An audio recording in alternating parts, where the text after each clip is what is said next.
नमस्कार, बुलेटिन में आप सभी का स्वागत है और मैं हूं आपके साथ कल्याण झा। खबरों की शुरुआत अभी की बड़ी खबर से। प्रदेश में खत्म हुआ है गुर्जर आंदोलन।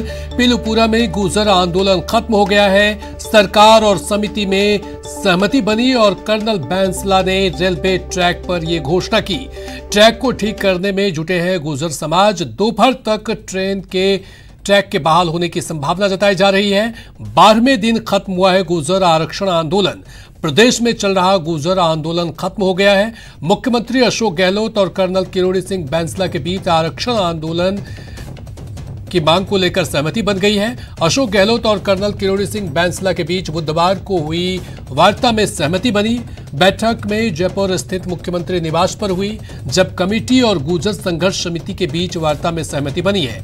8 सूत्रीय बिंदुओं पर सहमति बनी है।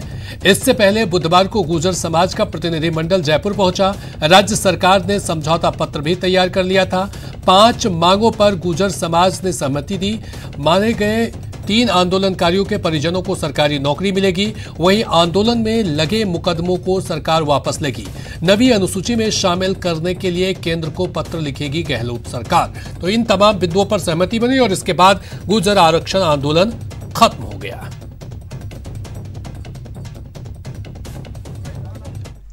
आज हम पीलूपुरा पे हैं और आज 12वां दिन है। कल हमारा समझौता सरकार से हो गया था, तो मैंने सीएम साहब को यही कहा था कि मैं पीलूपुरा जाके समाज के बीच में जाकर के जो समझौता हुआ है उसको पूरा विश्लेषण पूर्व समझाऊंगा और अगर समाज उसको सही मानेगा तो हम पट्टी खाली करेंगे। समाज ने जो समझौता हुआ है उसको पूर्णतः इसके साथ सहमत है और आशीर्वाद दिया है उसके ऊपर। और उसके बाद अब हम ये पटरी खाली कर रहे हैं। हमने ये जो जितनी क्लिप्स निकली थी वो क्लिप्स हमने लगा दी हैं और जो गैंगमैन है वो लाइन चेक कर रहे हैं। मेरे ख्याल से 10-15 मिनट में ट्रेन चालू हो जाएगी।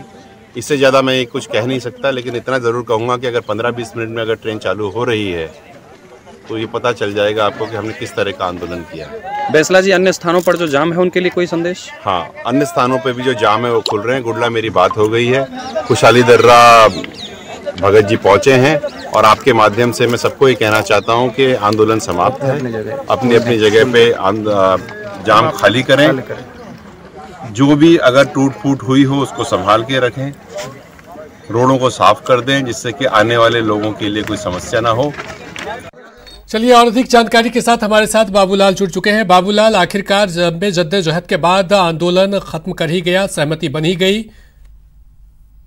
बिल्कुल, और ये पूर्वी राजस्थान के जो 5 जिले हैं वहाँ के लाखों लोगों ने रात की सांस ली है। पिछले 12 दिन से इंटरनेट बंद था, इंटरनेट बहाल कर दिया गया है। रेलवे ट्रैक पर गुर्जर जमे थे। आज दोपहर तक रेलवे ट्रैक भी बहाल हो जाएगा। दिल्ली मुंबई जाने वाले जो यात्रियों बहुत परेशान हो रहे थे, सबको राहत मिली है। और रेलवे के जो कर्मचारी हैं, अधिकारी हैं, वो जाके रेलवे ट्रैक का मुआयना करेंगे और उसके बाद में रेल सेवाएं शुरू हो जाएंगी। त्योहार का मौसम है, लोग बहुत परेशान हो रहे थे। इस परेशानी को कर्नल बैंसला ने भी समझा और सरकार ने भी लगातार दबाव बनाए रखा और ये लोग जयपुर चल करके आए। पटरी पर पहले आंदोलन की मांगे कर रहे थे कि मांगे जब पटरी पे मानी जाएगी तब हम आंदोलन खत्म करेंगे, लेकिन सरकार ने हमेशा सकारात्मक रुख बनाए रखा और इनको जयपुर वार्ता के लिए बुलाया। तमाम मांगों पर सहमति बनी और आज सारी चीजें ठीक हो गई है। दिवाली से पहले बहुत बड़ी राहत मिली है इस इलाके के लोगों को, जो बहुत परेशान हो रहे थे, कहीं जा नहीं पा रहे थे, कहीं से आ नहीं पा रहे थे। सड़क मार्ग भी लगभग बनता है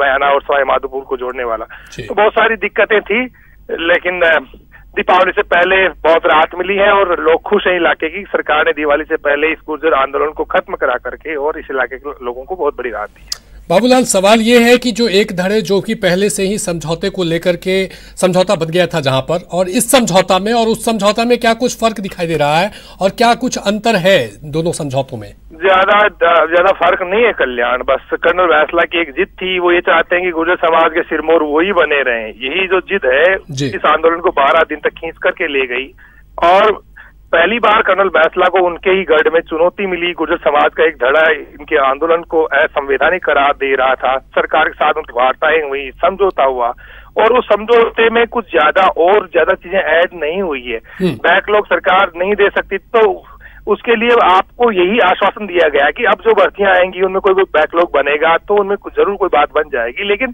सरकार के पास जब देने को था ही नहीं तो अब भी कुछ से ज्यादा नहीं दिया गया है।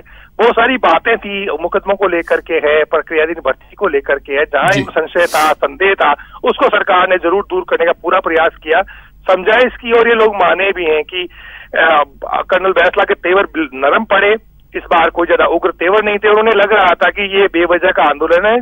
जिद पकड़ ली थी कर्नल बैंसला ने, और वो जिद कल शाम को जब मुख्यमंत्री अशोक गहलोत के पास उनकी मुलाकात हुई, वार्ता हुई, तो फिर उन्होंने जिद छोड़ी और उन्होंने समझा कि उनकी वजह से लाखों लोग परेशान हो रहे हैं पिछले 11-12 दिन से, तो आज जाकर के पटरी पर उन्होंने आंदोलन को खत्म करने का ऐलान किया। तो बातें ज्यादा कुछ हासिल भले ही ना हुआ हो, लेकिन लोगों को जो परेशानी हो रही थी उसकी वजह से आज जनजीवन आम आदमी का पटरी पर लौटता वहां दिख रहा है। रेलवे चलेगी तो बहुत सारी चीजें दुरुस्त होती हुई भी दिखेंगी, माहौल सुधरेगा, और कर्नल बैंसला भी समझेंगे कि इस तरह से आमजन को परेशान करने के लिए पटरी का इस्तेमाल आप बेवजह की मांगों को लेकर नहीं कर सकते। सरकार ने ये मैसेज देने की कोशिश की है कि अगर आप हमेशा ये ऐसी जिद करेंगे तो हम ज्यादा तवज्जो आपको नहीं देने वाले हैं, दूसरे लोग भी आप ही के समाज के इसका विरोध करते हैं, आपको ये चीज समझनी पड़ेगी। और यही वजह थी कि इस बार 40-45 जो लोग आए थे वो उस इलाके के पंच पटेल थे जिनका बड़ा नाम था, जो कर्नल बैंसला के साथ हमेशा हुआ करते थे। वो दादा छिटक गया क्योंकि उनको लगता है कर्नल बेवजह की जिद लेकर के हर साल में 4 बार पटरी पर जमा हो जाते हैं, जिद करते हैं, बहस करते हैं, सरकार के साथ समझौते कर लेते हैं, फिर मुकर जाते हैं। तो सरकार के पास ज्यादा नहीं होते हुए भी सरकार वहां पर यानी कि शांति का माहौल चाहती है, लाठी गोली की भाषा से गहलोत सरकार ने कभी बात नहीं करी। और आप देखिएगा 2003 से 8 के कार्यकाल में जब बीजेपी का राज था राजस्थान में, तब बहुत खून खराबा हो गया था, 72 गुर्जर मारे गए थे। लेकिन जब अशोक गहलोत आए पिछले कार्यकाल में, उन्होंने एक दिन जो है गुर्जरों को मौका नहीं दिया, उनकी तमाम मांगों पर वो काम करते चले गए। 5 साल में उन्होंने बहुत ही अच्छे से काम किया, और इसी का अनुसरण वसुंधरा राजे ने भी किया। 2013 से 18 तक उन्होंने गुर्जरों से बिल्कुल भी पंगा नहीं किया, जो भी वो मांग लेकर के आते थे बैठ करके बात करते थे, संवाद कायम रखा। यानी अशोक गहलोत ने जो पहल की थी वही आगे जाकर शांति की एक नई परिभाषा, एक नई इबारत उसने लिखी। और अब जब इस बार फिर इन्होंने आंदोलन किया तो अशोक गहलोत ने वार्ता के जरिए इसका समाधान कराया। निश्चित तौर पर बहुत बहुत शुक्रिया बाबूलाल। तो आखिरकार प्रदेश में खत्म हुआ है गुर्जर आंदोलन, पीलूपुरा में गुर्जर आंदोलन खत्म हो गया है, सरकार और समिति में सहमति बन गई है, ट्रैक को ठीक करने में जुटे हैं गुर्जर समाज, और संभावना ये जताई जा रही है कि दोपहर तक ट्रैक के बहाल होने की संभावना है। उधर करौली से भी बड़ी खबर है, गुर्जर आरक्षण आंदोलन पर अपडेट आया है। 13 दिन बाद जिले में शुरू हुई है इंटरनेट सेवा, शुरू होने से लोगों को राहत मिली है। वहीं आंदोलन के चलते बंद थी इंटरनेट सेवा, समझौते के बाद बहाल हुई है इंटरनेट सेवा और लोगों ने राहत को सांस ली है।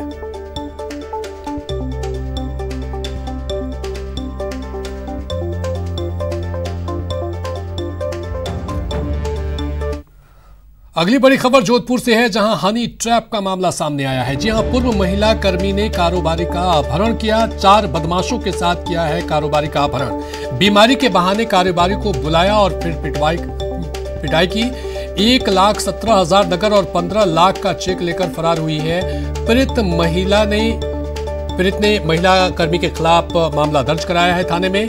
महामंदिर पुलिस ने दर्ज किया है मामला, आरोपी की तलाश शुरू हो गई है।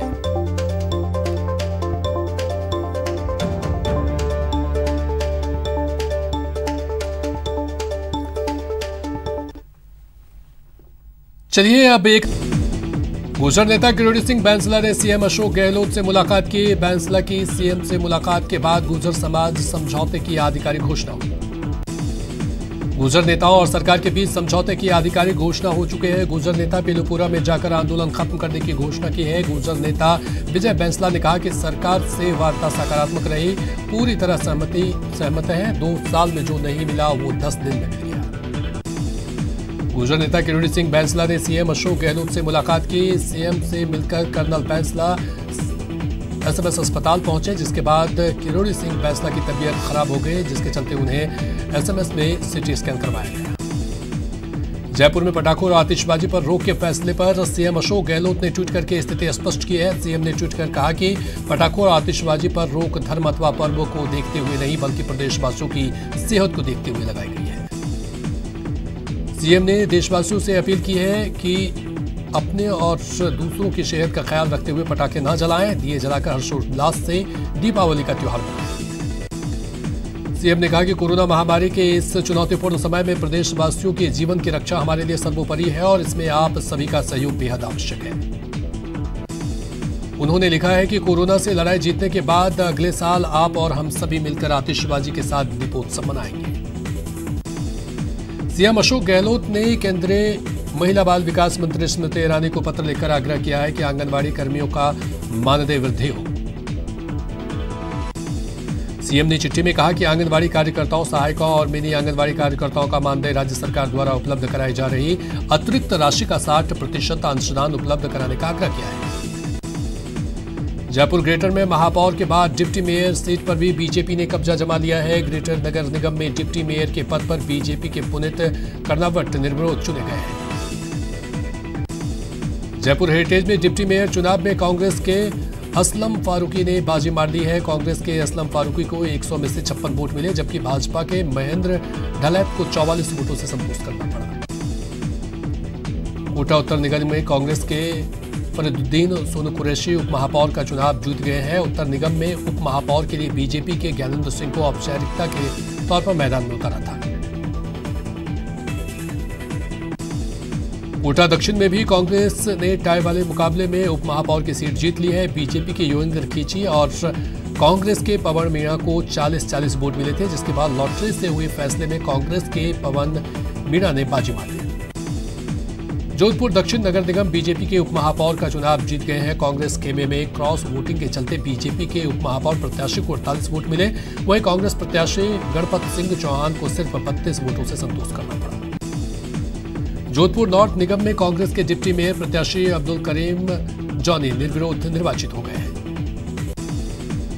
निगम चुनाव के बाद प्रदेश के 11 जिलों के 7 नगर परिषद और 35 नगर पालिकाओं के रण की बारी है। इस चुनाव के लिए 23 नवंबर से 27 नवंबर तक नामांकन होंगे, जबकि 11 दिसंबर को वोटिंग होगी। परिवहन मंत्री प्रताप सिंह खाचरियावास ने बीजेपी पर जोरदार निशाना साधा है। खाचरियावास ने कहा कि बीजेपी का हर नेता झूठ का जनरेटर है। अगर वाकई उनमें सत्यता है तो ऑडियो वॉइस सैंपल देने से क्यों कतरा रहे हैं।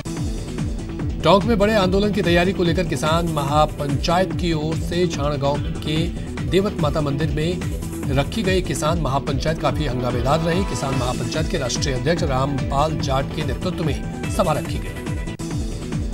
इस सभा में कमांड क्षेत्र के 256 गांवों के प्रतिनिधियों और सरपंचों ने बांध में वर्तमान में उपलब्ध पानी में से 5 टीएमसी पानी किसानों के आरक्षित हिस्से का बताते हुए दीपावली के बाद तुरंत घरों में छोड़े जाने की मांग की।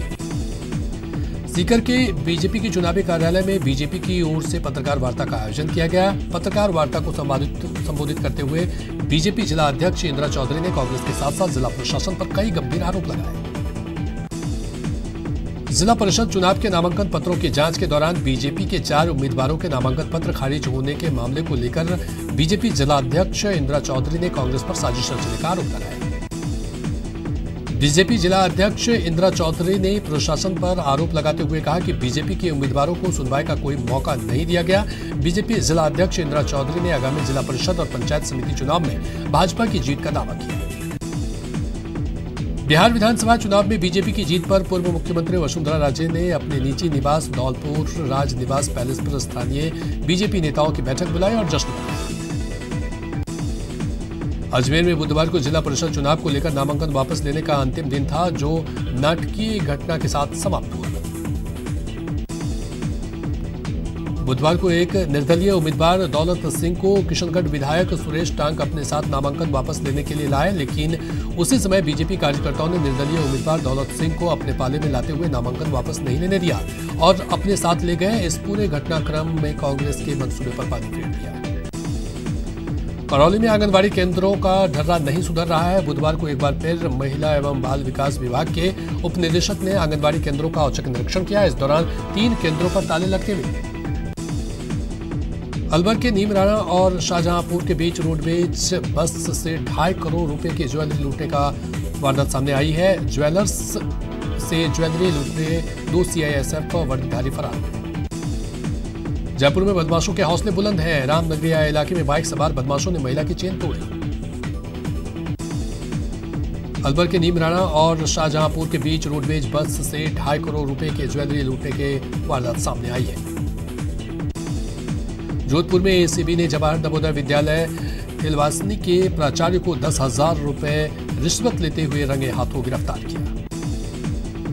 जोधपुर में एसीबी ने बड़ी कार्रवाई करते हुए एनडीपीएस कोर्ट के कनिष्ठ सहायक कार्यालय में तैनात वशिष्ठ लोक अभियोजन को ट्रैप किया है। आरोपी प्रमोद कुमार जैन ने जमानत पत्रावली पेश करने की एवज में 3,000 रुपए की रिश्वत मांगी थी।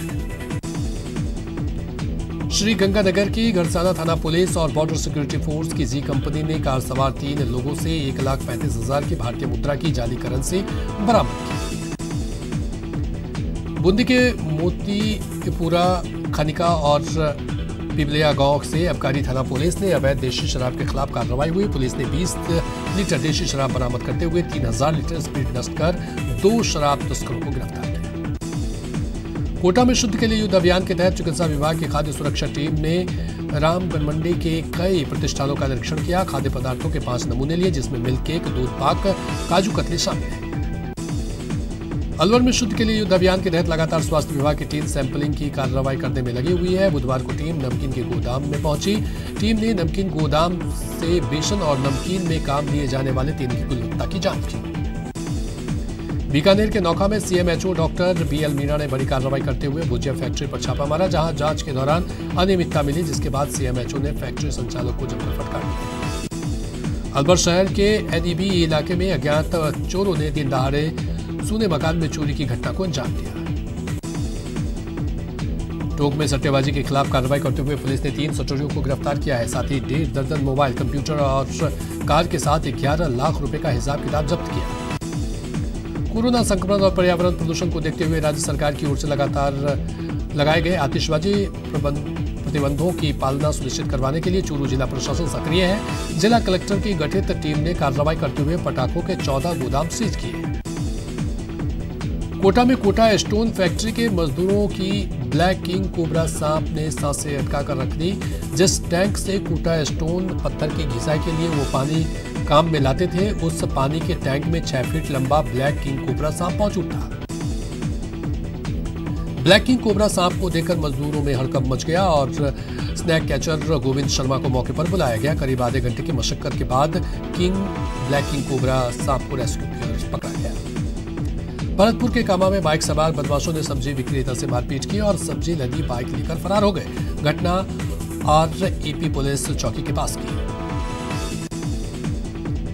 भरतपुर के कामा कस्बे की कंडेलवाल धर्मशाला में ठहरे यात्रियों में उस समय हड़कंप मच गया जब एक यात्री ने दूसरे कमरे का ताला तोड़कर उसमें ठहरे जीजा साले का करीब 37,500 रुपए लेकर फरार हो गया। बीकानेर के खाजूवाला में लोगों ने सुखपाल सिंह नामक शख्स और उसके साथियों के खिलाफ थाने में शिकायत दर्ज कराई है। लोगों का आरोप है कि ये लोग मोहल्ले में नशे की गोलियां और मादक पदार्थ भी बेचते हैं। कोटा में शुद्ध के लिए युद्ध अभियान के तहत चिकित्सा विभाग की खाद्य सुरक्षा टीम ने रामगमंडी में कई प्रतिष्ठानों का निरीक्षण किया। अलवर में शुद्ध के लिए युद्ध अभियान के तहत लगातार स्वास्थ्य विभाग की टीम सैंपलिंग की कार्रवाई करने में लगी हुई है। बुधवार को टीम नमकीन के गोदाम में पहुंची। टीम ने नमकीन गोदाम से बेसन और नमकीन में काम लिए जाने वाले तेल की गुणवत्ता की जांच की। झुंझुनू में पुलिस ने एक ऐसे चोर को पकड़ा है जो चोरी के सामान से ही खुद की टेंट की दुकान खोल रखी थी, लेकिन एक बड़ा हाथ मारने के चक्कर में पुलिस ने उसे पकड़ लिया। और यहां पर रुकेंगे एक छोटे से ब्रेक के लिए। और बड़ी खबर जयपुर से है। जयपुर में पुलिस का सर्च ऑपरेशन हुआ है। प्रतापनगर थाना इलाके में सर्च ऑपरेशन किया गया। द्वारकापुरी और गोदावरी अपार्टमेंट में छापा मारा गया। इस दौरान 20 से ज्यादा संदिग्ध युवक पाए गए। 1-2 गाड़ियां संदिग्ध भी पाई गई। 4 थाने की पुलिस का जाब्ता रहा इस दौरान मौजूद। पहले सुबह 3 बजे से लेकर 7 बजे तक यह सर्च ऑपरेशन चला। एसीपी नेमी चंद्र की बड़ी कार्रवाई। डीसीपी इष्ट राहुल जैन के निर्देश पर चला है ये ऑपरेशन।